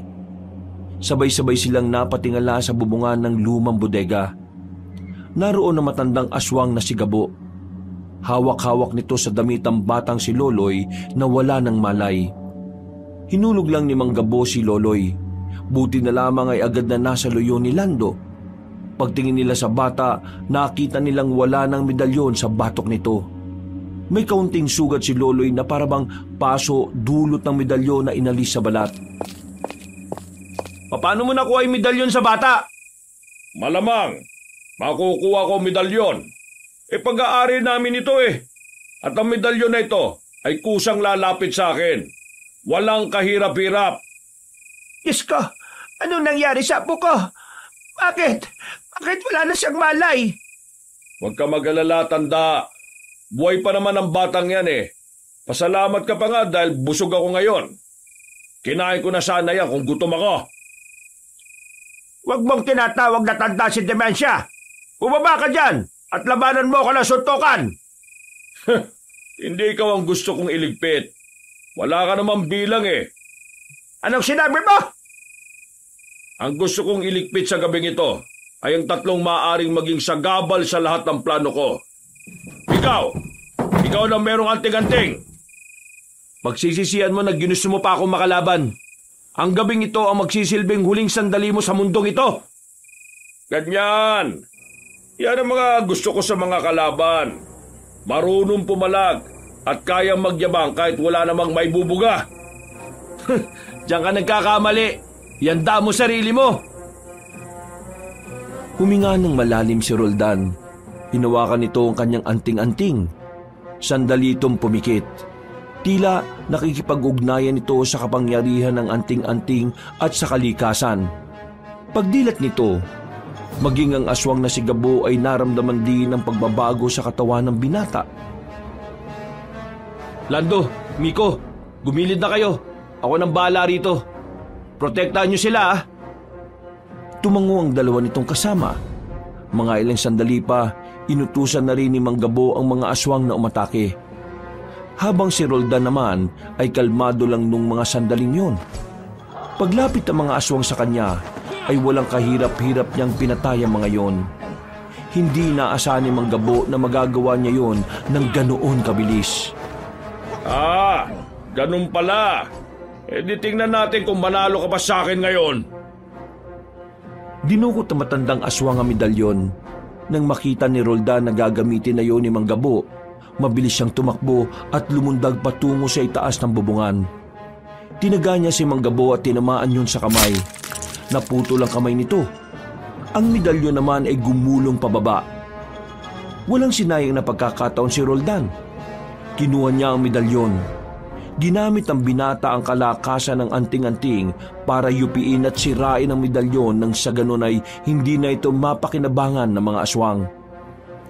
Maraming salamat at tinanggal mo ito sa bata. Hindi na ako mahirapang sirain ito. Anong ginawa mo? Bakit mo sinira ang medalyon ng pagiging immortal? Para maging patas na ang laban. Muling umatake ang lalaking si Roldan. Ang ibang aswang naman ay dumating. Inatake na rin sila Aling Dementia at mabuti na lang ay kinakayang sabayan nyo ni Mang Lando at Miko. Si Mang Pipito naman ay nakadampot ng tubo. Sa mga sandaling yon, nakipagsagupaan na naman si Roldan sa matandang aswang. Kita naman nilang kayang-kayang sabayan nyo ni Roldan. Ang kaso nga lang, mas dumarami ang mga aswang na nasa paligid nila. Lando! Umalis na kayo rito! Ako na lang naman ang gusto makakalaban ng isang to eh. Walang sinayang na sandali sila Aling Dementia. Nagmamadali silang umalis sa lugar na yun. Pero hindi pa rin sila tinitigilan ng mga aswang. Habang umaalis sila, ay nakasunod ang mga nilalang.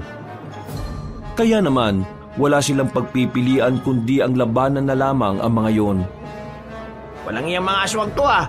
Di naman nauubos. Nababawasan naman na sila. Huwag tayo mawala ng pag-asa. Ang Pipito, palit tayo. Ikaw ang gumamit nitong itak. Akin na yung tubo.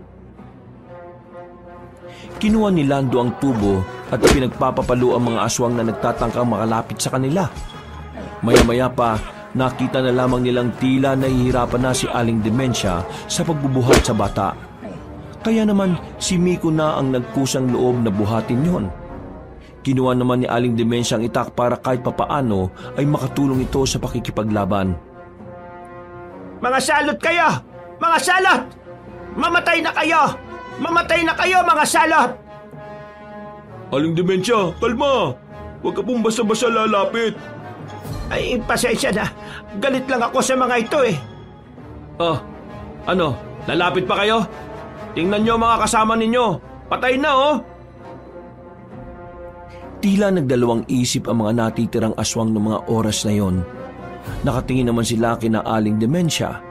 Pero hindi na sinayang ni Lando ang pagkakataon na bumaba na ang moral ng mga kalaban nila. Nagmamadali nitong pinagpapapalo ng tubo ang mga aswang. Agad din naman sumunod ang dalawang matanda na pinagtatatagari ng mga nilalang. Nagpulasan ng mga aswang na yon. Karamihan sa kanila ay sugatan. May isang tinangkapang gumapang palayo pero inabot pa rin ito ni Aling Dementia. Layas! Huwag niyo kaming guluhin kahit na kailan! Si Aling Demensia lang pala ang kailangan para umatras sa mga aswang eh. Ang galing mo, Demensia. Pinapahanga mo talaga ako. Sus, ilab ka na naman kay Aling Demensia, oh. Ay, tumigil ka ha. Hindi pa tayo bate. Puro kayo kalokohan. Sa halip na magdaldalan tayo umalis na tayo. Bahala na kung saan tayo dalhin ng mga paan natin. Basta, kailangan natin makalayo rito. Mabilis nilang nilisan ng kalyeng yon. Wala silang tiyak na direksyon. Tinutumbok lang nila ang abandonadong kalye na yon. Makalipas lang ang ilang sandali, meron na silang natano na nakaparadang truck sa gilid. Nakita nila ang driver sa labas na naninigarilyo kasama ang pahinante nito. Nang mapansing palapit sila, ay tila natakot ang dalawa. Wala kayo ma-hold up sa amin. Graba ang laman ng truck. Hindi namin kayo hold upin. Makikiusap sana kaming isabay nyo kami papunta sa baryo ng San Nicolas. Nagkatinginan ng driver at pahinante. Nagawa nilang makumbinsi ang driver at ang pahinante nito, kaya nagmamadali na silang makasampa. Nang bumabiyahe na sila, medyo lumuwag na rin ang paghinga ni Aling Demensia. Napatingin siya kay Loloy na sa mga sandaling yon ay wala pa ring malay. Nakabalik sila sa baryo ng Nicolas ng ligtas. Muli silang nagtungo sa unang bahay ni Mang Pipito sa harapan ng taniman ng kalamansi. Sira ang pinto nito, kaya trapal lamang ang pinangharang nila roon pansamantala. Mang Pipito, Aling Demensia, magpahinga na muna kayo. Magbabantay na lang muna kami ha. Hindi. Tabihan niyo na lang matulog si Loloy. Kami na ang magbabantay rito. Mula nang makilala namin kayo wala na kayong ibang ginawa kundi ang magbantay. Wala na kayong matinong pahinga. Sige na. Kami naman ang magbabantay. Mukhang hindi naman na tayo masusundan ng mga aswang dito. Nakita niyo naman, natakot sila kanina. Sige na mga iho, kami nang bahala rito. Sus, gusto mo lang masolo si Aling. Umayos ka nga. Sige po, magpapahinga na po muna kami. Kapag may nangyaring hindi maganda, gisingin niyo lang po kami kaagad ha. Tumango na lamang si Aling Demensia. Makalipas ang halos kalahating oras, nakakaramdam na rin siya ng antok. Pero pinipilit niyang wag matulog dahil walang makakasama sa pagbabantay si Mang Pipito.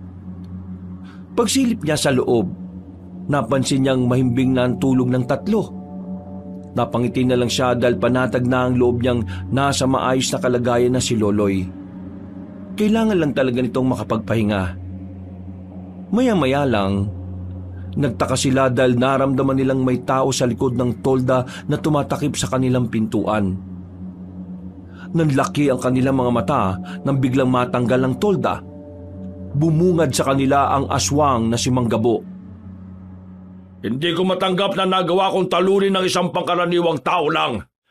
Kaya naman, isasama ko na lang din kayo sa impyerno!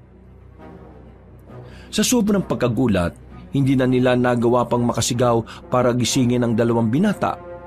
Nang lalapit na ang matandang aswang, biglang humarang si Mang Pipito. Lakas loob nitong tinagahan ng itak si Mang Gabo. Tinamaan naman yon sa liig, pero nagawa pa rin tumindig ng aswang. Nanlilisik pa ang mga mata nito. Hindi rin naman nagpahuli si Aling Demensia. Buong puwersa nitong hinataw ng itak ang nasa harapan nila.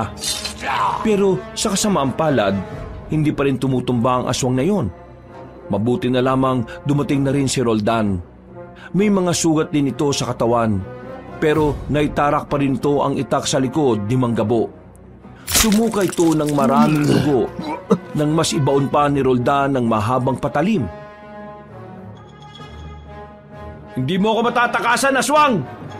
Hindi! Hindi ito maaari! Paggugot ni Roldan ng itak ay saka na bumagsak sa sahig ang matandang aswang. Napahawak na lamang si Aling Demensia sa dibdib nito. Si Roldan naman ay napasandal na lang din sa dingding. Natalo nila ang mga aswang. Natalo nila ang kasamaan. Noong mga sandaling yon, napanatag na rin ang kalooban ni Aling Demensia. Masaya ang